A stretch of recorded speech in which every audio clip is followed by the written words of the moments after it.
Pertanyaan dari Ibu Ana.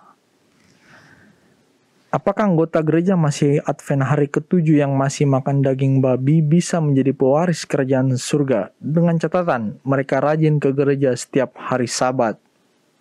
Silakan Pak Pendeta.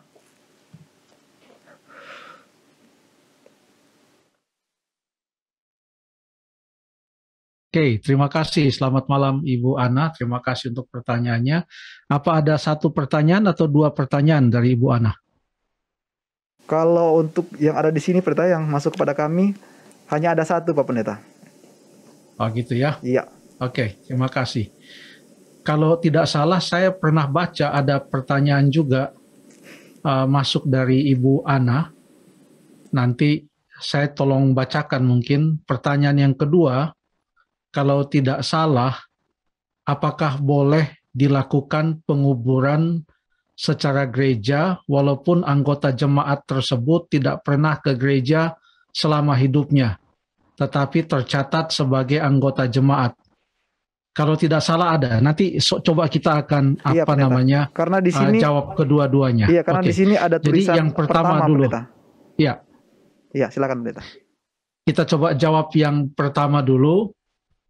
Apakah seorang anggota gereja atau seorang Kristen lah, kita tidak usah sebut denominasi, seorang Kristen yang masih makan daging babi, ya, bisa menjadi ahli waris kerajaan sorga dengan catatan rajin ke gereja.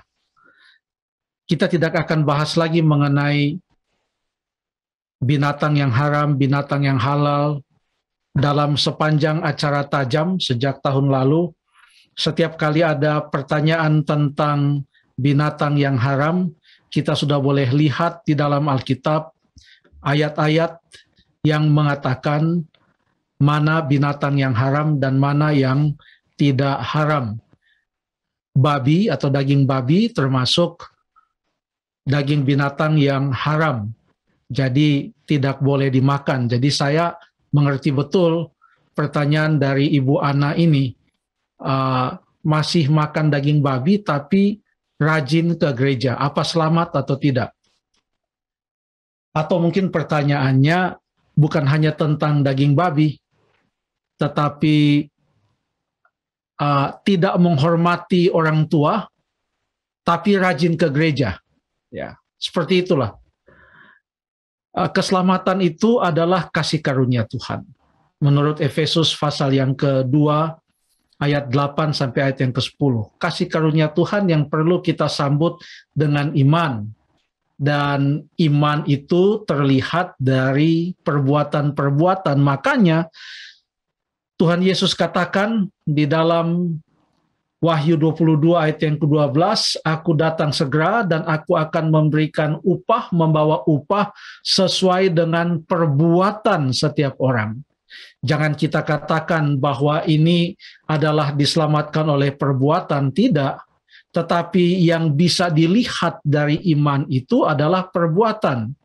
Jadi kalau kita mengaku percaya, kalau kita tahu bahwa itu sudah dikatakan oleh firman Tuhan, dan karena kita mau menyambut kasih karunia Allah, keselamatan yang diberikan dengan cuma-cuma, dan kalau kita mengasihi Allah, dan kita mau menyambut dengan iman, maka dengan sendirinya iman itu akan terlihat dari perbuatan-perbuatan kita.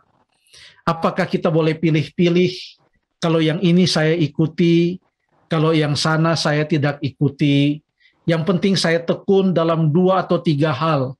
Walaupun ada satu hal yang lain yang saya tidak ikuti, enggak apa-apa. Masih bagus daripada tidak mengikuti semuanya. Apakah itu yang menjadi nasihat Tuhan terhadap bagaimana kita menyambut dan melakukan firman-Nya?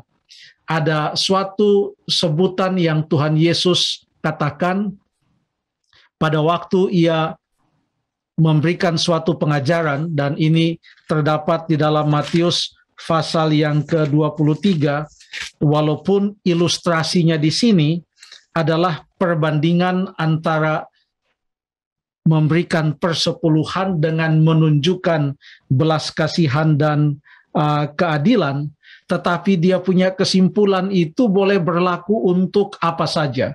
Saya baca ayatnya dalam Matius 23 ayat 23, perhatikan prinsipnya di sini. Celakalah kamu, hai ahli-ahli Taurat dan orang-orang Farisi, hai kamu orang-orang munafik, sebab persepuluhan dari selasih, adas manis, jintan kamu bayar, tetapi yang terpenting dalam hukum Taurat kamu abaikan, yaitu keadilan, belas kasihan, dan kesetiaan. Lalu Tuhan Yesus memberikan prinsipnya. Apa yang Tuhan Yesus katakan? Yang satu harus dilakukan dan yang lain jangan diabaikan. Kalau kita sudah tahu itu yang diperintahkan oleh firman Allah, jangan kita abaikan.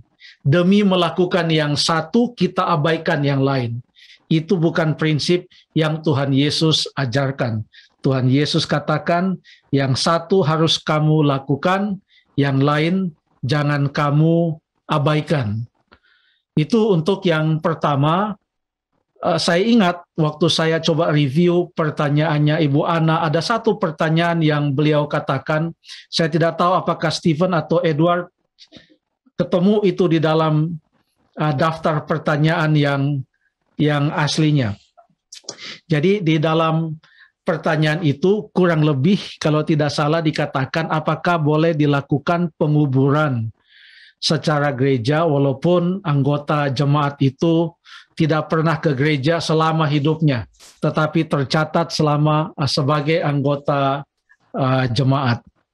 Jawabannya adalah bukan hanya boleh dilakukan penguburan, tapi biarlah dilakukan acara penguburan, harus dimakamkan dengan baik-baik, dikuburkan dengan baik-baik. Ada beberapa petunjuk dari dalam Alkitab untuk orang-orang Israel, orang-orang Yahudi. Ada petunjuk contohnya di dalam Ulangan pasal yang ke-21 ayat 22 dan 23. Saya akan baca Ulangan pasal 21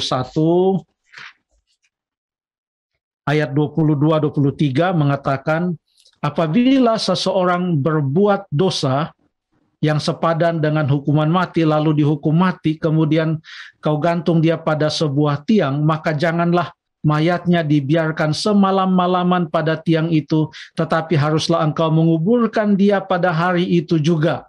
Jadi untuk apapun itu, kita harus manusiawi. Alkitab mengajarkan agar kita tidak menilai seseorang dari perbuatannya yang menentukan apakah kita akan mengadakan pemakaman atau tidak mengadakan pemakaman. Itu contoh dari Alkitab Perjanjian Lama. Coba kita lihat satu catatan dari Perjanjian Baru.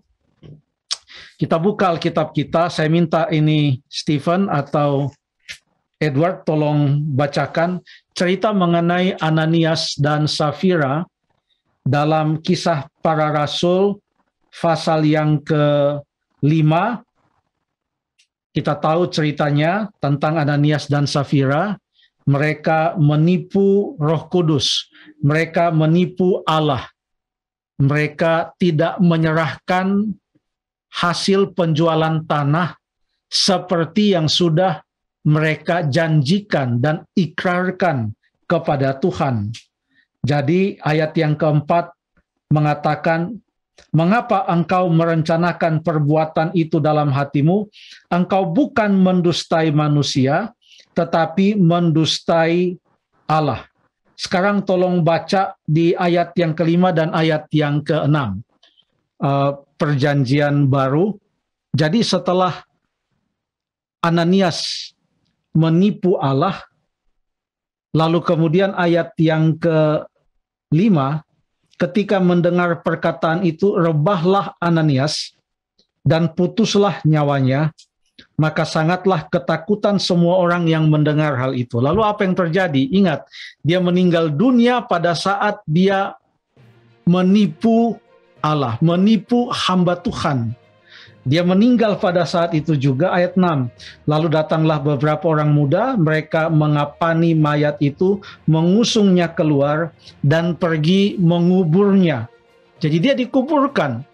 Lalu kemudian datang dia punya istri, namanya adalah Safira. Dia juga berbohong kepada Petrus, dia berbohong kepada Allah, lalu ia juga meninggal dunia. Ayat yang ke-10 mengatakan, lalu rebahlah perempuan itu seketika itu juga di depan kaki Petrus, dan putuslah nyawanya. Ketika orang-orang muda itu masuk, mereka mendapati dia sudah mati, lalu mereka mengusungnya keluar dan menguburkannya di samping suaminya. Jadi dikuburkan dengan baik-baik. Jadi jangan kita mengatakan kalau aduh ini dia tidak rajin ke gereja, jangan kita buat acara penguburan. Itu bukan yang Alkitab katakan. Alkitab katakan kita lakukan apa yang harus kita lakukan, karena itu juga adalah pelayanan bagi keluarganya, pelayanan bagi jemaat. Terima kasih.